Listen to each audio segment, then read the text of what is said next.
Hello everyone, we are back with Food is a Conversation Alumni Edition.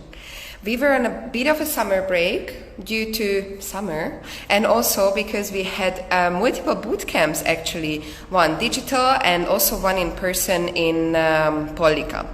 So today I actually have someone joining us who was attending. So we'll give you all of the insights and experiences what she had joining us. Ciao, Greta. Ciao. I am just doing a bit of an intro and then we go on with you. So these sessions are to introduce our alumni. So all of our ecosystem members who attended any of the educational programs, let it be the Food Innovation Master Program or summer schools, or now the digital or in-person boot camps organized with FAO and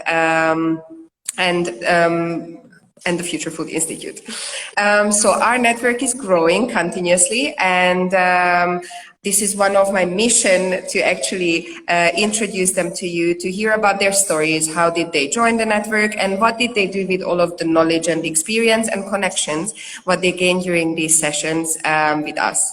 So without any further ado, what else? Oh, some technicalities I have to tell you. So today is Tuesday, and we have these sessions twice a week, Tuesdays and Thursdays. We try to make it in two different times to make sure that we can cover all different time zones because, as you can imagine, our alumni are from all over the world. So the next session will be this Thursday, 8:30 a.m. Central European time, so GMT +2, and we will host someone from India, but I don't want to do the spoiler. So now let's focus on Greta, who is actually based in Bologna, where I am as well at the moment. We are just in two different locations. I would like her to tell us how did she end up attending the Climate Shaper boot camps. Okay, actually, yes, we could have done it in the same location. It would have been so much easier. Yes. But anyways, so the story about me getting to know Futures Food is actually one that dates back a couple of years now. So I studied here in Bologna, actually more than a couple of years. I studied in Bologna, and when I was looking for a master's, I was graduating my bachelor. I came across the food innovation program offered by the Future Food Institute. So then I did not end up attending the master's, but since I'm so keen on the topics that Future Food Institute deals with daily, I kept following the network, going to the events organized here in Bologna.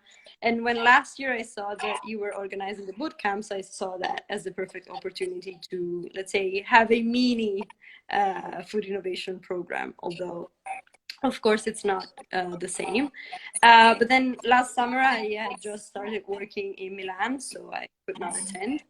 And when this year I saw that the boot camps were offered again, of course, with a little bit of troubles due to COVID, I decided to join, and I'm really happy that I did. So I ended up doing both the digital boot camp and the one in Pollica. I'm very much missing Pollica at the moment, to be honest. So yeah, that's how I joined the Future Food Network. Amazing. So basically you attended Food is a Conversations and now you are speaking on one of them. And now I am a conversation. Exactly. Super. So I also would like to know a bit more about your previous studies. So you studied business and then you went into consultancy, specifically sustainable consultancy, and now you are working at FAO. For those who would not know, FAO is the Food and Agriculture Organization of the United Nations, and as I mentioned, they are also partnering with us for the boot camp. So tell us a bit about your background and what you are working on right now. Okay, so background. As you said, I studied first business and economics here at the University of Bologna. Then I moved on to my master's, which was again in economics, but I chose to set aside the business part, let's say. During my first year of master's, I got selected for the double degree track with Johns Hopkins University. So I spent my second year of master's doing the international affairs master's at the SAIS Europe campus here in Bologna as well. And ended up graduating with a master thesis on renewable energy from biomass in Kenya. So basically what I did is I took advantage very greatly of the fact that American curriculums tend to be a lot more flexible, and I got the chance to explore these topics of environmental sustainability that I have cared for since forever, at least since I can remember. And that's why I decided to do my thesis on that topic. Then, as you said, I moved on to, after spending an additional year in Bologna, I moved on to work as a consultant in Milan, doing corporate communications and sustainability communications. So what we did at my company in Milan was to help clients with their first designing their sustainability vision. So we help them throughout the stakeholder engagement process, identifying the needs of the company and what the main topics they should focus on, so materiality analysis and so on and so forth. And then we also help them communicate those needs and also what their progress was in terms of achieving those goals in a efficient way. So through their websites and with the annual reports, sustainability reports. So that was basically the scope of my work in Milan. And finally, since 2 weeks now, 3 weeks, I'm losing track of time. But no, 3 weeks, I started interning at FAO, where I'm supporting the forestry department in their outreach efforts. Actually, we have this big event coming up in 2 weeks. So we have the committee on forestry, which is happening in the first week of October. And I'm doing that. And there is also this big education project on sustainable forestry that the department is sponsoring and creating. So that is also part of my tasks, and I'm really looking forward to see what comes next. Wow. So this event in 2 weeks, this big event, is that public? Will that be in a digital platform? Is that something that our audience can also attend, or is that more for a specific target group? So some events are going to be public. So the thing is, of course, this is the first time that this big event is happening virtually, with the whole restrictions and the fact that there are travel bans still in place. And as you can imagine, FAO events gather quite a lot of people from many different parts of the world. So it was not possible to hold it in person. So some of it is going to be public. Other sessions are most likely going to be for a, let's say, selected professional audience. Okay. But I will definitely keep you updated on this as things progress. Amazing. So you mentioned your master thesis about renewable energy and the food compatible biomass in Kenya. Yeah. So how did you end up having this topic? I would like to get to know a bit more about this. Yeah, it was a very, very long thesis title, I have to say. But so what happened is, as I was saying, I was coming from the idea of wanting to explore the link between food and climate. And of course, we all know the disrupting effects that climate change and environmental issues will have and can have on food systems. But at the same time, I was also wondering, okay, but what will the effects of achieving food security for everyone on the planet be on our climate, our planet, and the environment in general. Which is, again, a lot of it has a lot of similarities to what Future Food is doing, of course. I proposed the topic to my supervisor, and we decided that the best course that could, let's say, bring together this purpose of my thesis and also his knowledge and his field of studies was to focus on the linkage between biomass for energy production and food security. So, of course, there is this big topic around not using or using feedstock to produce energy, which could potentially take resources away from human and animal food resources. So that was the, let's say, the selection of, let's say, the area of study. And in terms of Kenya, the choice came from the fact that, of course, Africa holds, let's say, big promises and big challenges at the same time for the future. It was also part of what he was researching, my supervisor at the time. So we decided to go with that continent, and Kenya specifically. It was, at the time, it was one of the most growing economies in the continent. And therefore, it made sense for us to focus on that as well. So that was basically how we got to the very long thesis title. Yeah.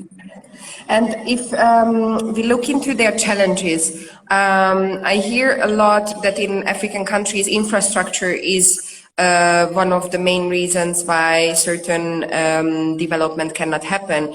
What were your main learnings when you were working on your thesis?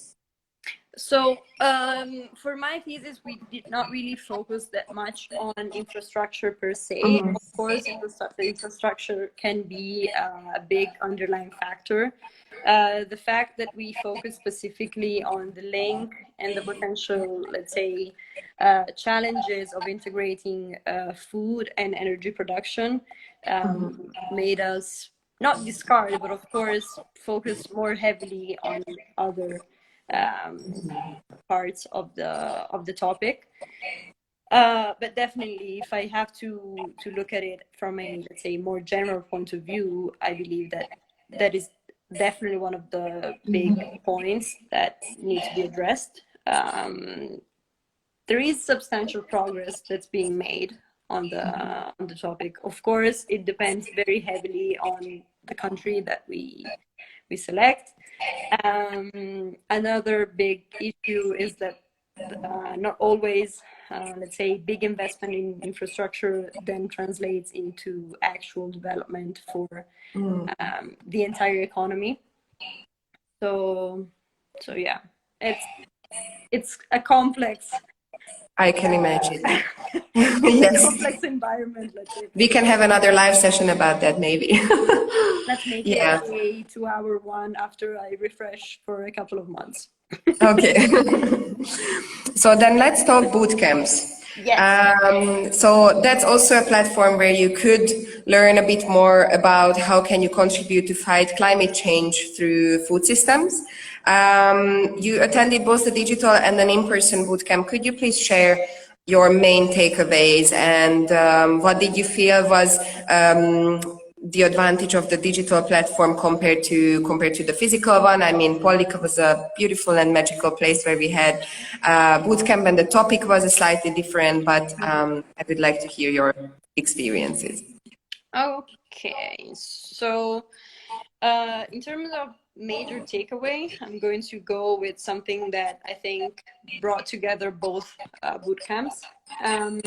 So what I really enjoyed, of course, apart from the great conversations and the technical knowledge and inputs that we got, is the entire overarching theme of, first of all, having to take action. And secondly, the fact that in order to do so, you don't necessarily have to be let's say the best in the field, or you don't have to necessarily aim for super massive impacts that are going to impact people worldwide. You can also just very simply focus on your community. You can organize events, for example, as Future Food is doing in Bologna with the conversations. You can catalyze change even. So you know that for the hackathon in Polica, we focused on something which is very, very specific. But at the same time, the fact that it's something, let's say, small, doesn't necessarily mean that it's not going to have an impact, and that impact is going to be great. And also, if you end up having an impact, it doesn't necessarily mean that you will not be able to replicate that also elsewhere. So Yeah. this whole idea of, okay, pick something, go for it, and then don't worry if you need to revise or if you make mistakes, it's all part of the process. That was something that I cherish very deeply, and that I think it was very worth emphasizing throughout the two boot camps. Yeah. And in terms of what I feel the digital experience allowed us to do, of course, there are things that are, let's say, done more easily if it's in person. But at the same time, I think that the digital environment allowed us to have this big diversity in terms of course, geography. That is always a factor. It's easy to gather people from around the world if they don't have to fly across continents to get to you. But at the same time, I feel it was also a diversity in terms of backgrounds and, let's say, current, let's say, environment that people worked in, or anything that we're doing. For example, for me, since I was working full-time, and I know that other people were doing the same, it would probably not have been that easy to attend. Of course, I managed to then attend Polica, but that was not the case for every one of my colleagues in the digital bootcamp that did not get to come to Polica.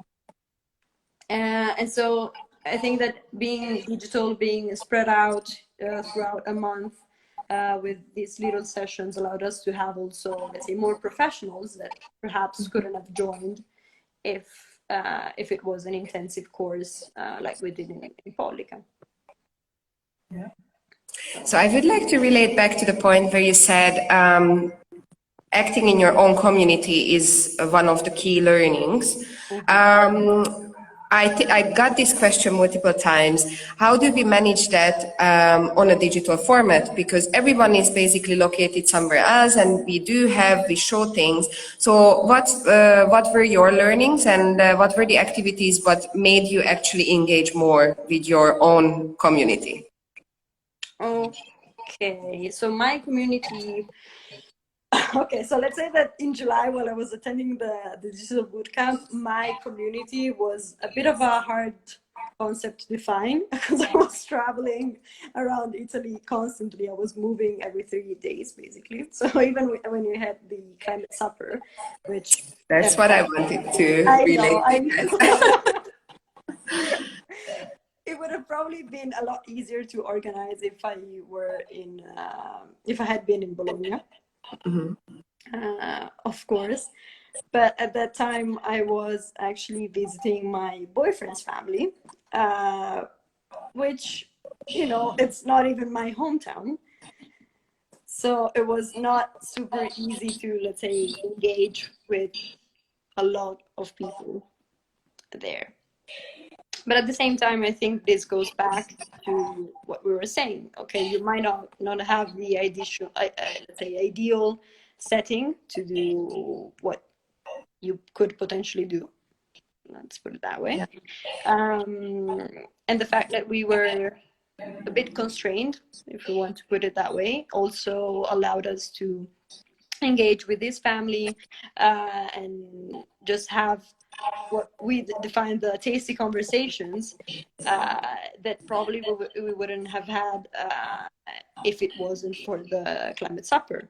And even if it's, let's say, a conversation that stuck with them for beyond the half an hour that I bugged them on the environmental sustainability of foods, which hopefully it did. That's also a success.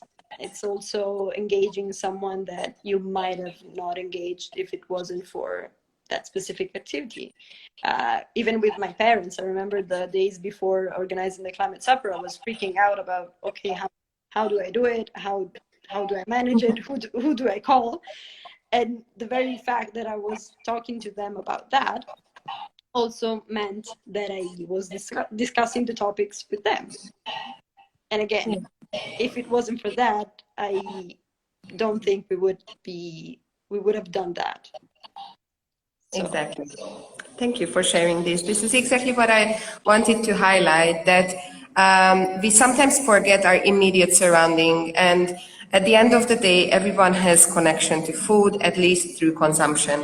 And we all know that awareness, knowledge, and the transfer of that is still needed, whoever it is, even if people are not necessarily engaged yet with the topic. So the climate supper indeed, with all those constraints, gave us the opportunity to engage with families, with immediate surroundings, and talk about conscious, tasty conversations.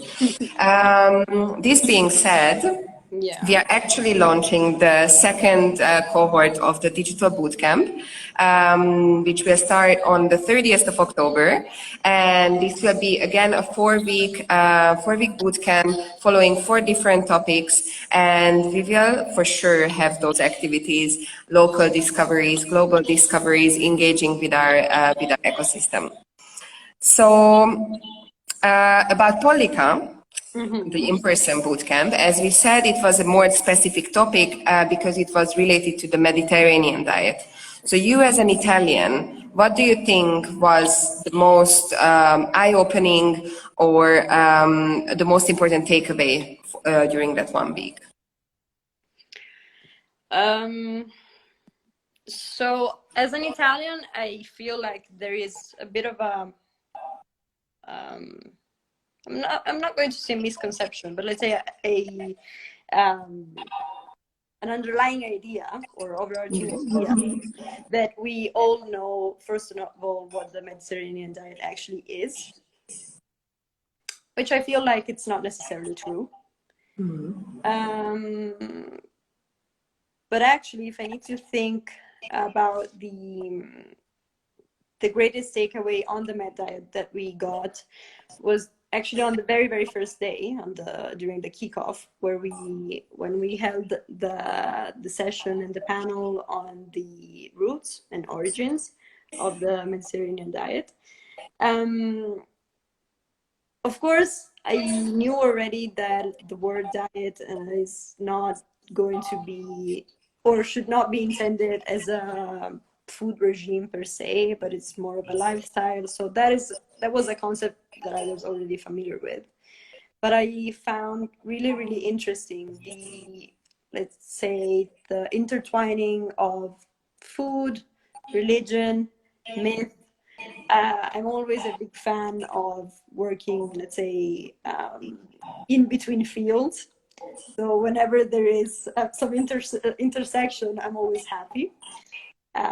So that whole panel, that whole session, I wish we could make it, say, public and redo it and record that, because it was a very, very valuable source of information, and more than information, actually inspiration. So the whole idea that you can make, let's say, your lifestyle centered, and not only lifestyle things you do daily, but also what you believe in and what impacts your beliefs centered around food. That was something very powerful for me. So Great. I really hope that we will be able to share this learning with more people in the future. So we are approaching the end of our session, and we have a question what we always ask from everyone at the end, and that's about how does your ideal or preferred food future look like? And here, please feel free to think out of the box. It can be an utopistic picture, but tell us, what do you think would be ideal for our future? For me or for everyone else? You can answer both questions. So let's go with an answer that can fit both questions. So for me, the ideal future that I would like to envision is a very inclusive one.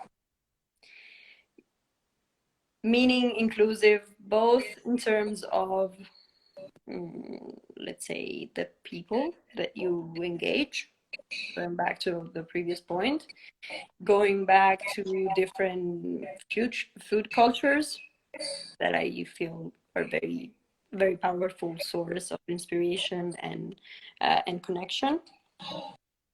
Inclusive also in terms of foods that you're going to consume daily or not daily. We, of course, one of the big topics that we tackled in both boot camps was the biodiversity of crops and generally of the food system. So hopefully we learn to be more inclusive of also things that are currently a bit outside of our current range. And finally, I will also say a bit more inclusive in terms of sustainable practices.